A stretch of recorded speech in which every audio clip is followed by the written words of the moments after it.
First SCCA Autocross of the year. Jamie and I are going to tell you how it went.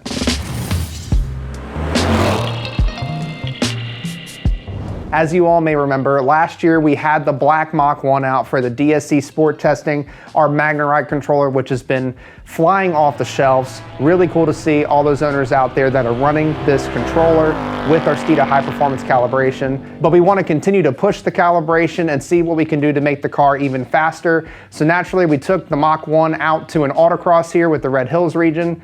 Jamie, real quick, let's go over a quick recap of what is on the car.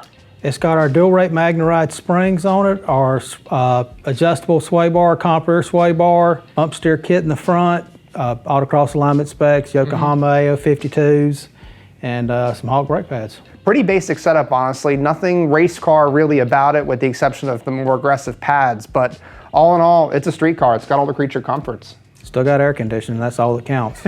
Exactly, especially in South Georgia. Oh yeah.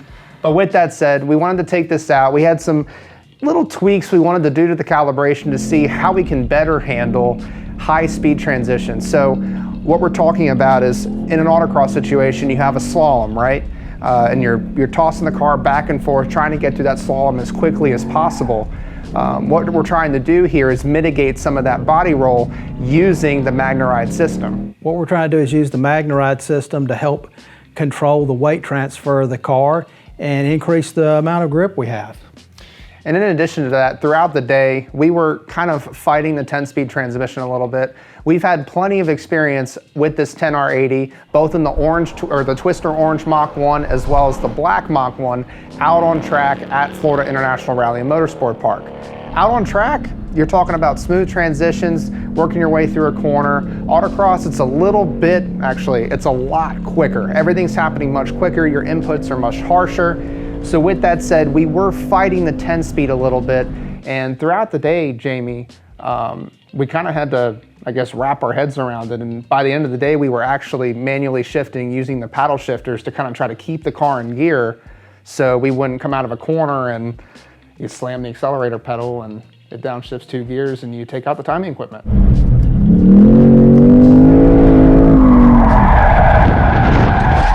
Yeah, we still, even manually shifting, we still had some issues with keeping it in gear or keeping it in the gear that we wanted.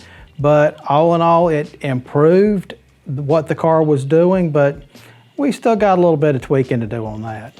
For sure, and the key is, and what we kind of figured out towards the end of the day is, you obviously put the car in drive, but then you put it in sport on the shifter itself. And once you use the paddles from that point, you can actually lock the car in gear.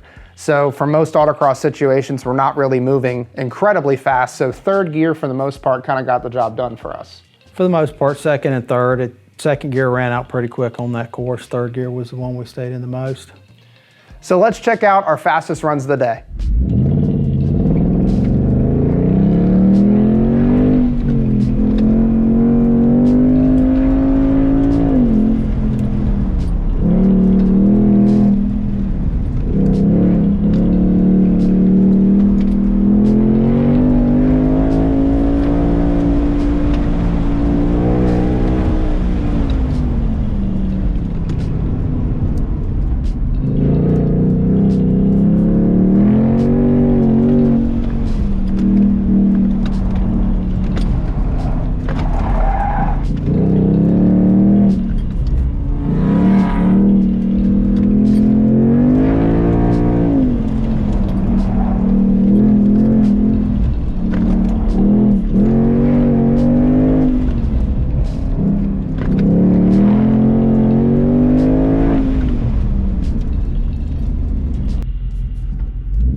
to be completely honest, we really weren't 100% satisfied with our times.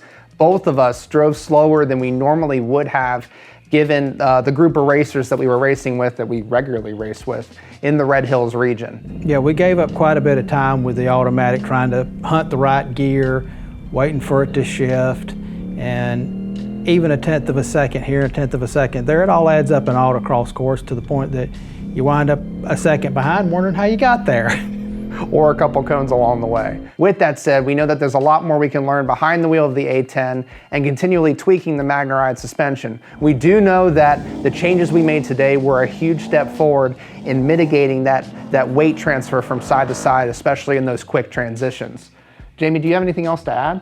Yeah, I think once we get the transmission situation under control, where we can get it where we can keep it in the gear we want, get it to select the gear we want, the car is going to be a lot quicker. Or just stick with the manual transmission from the first place. But regardless of that, we're trying to make the A10 fast as well.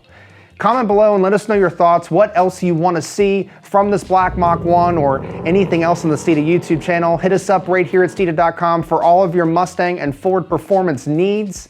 Like, subscribe, hit that notification bell, and don't forget the most important thing. Speed matters.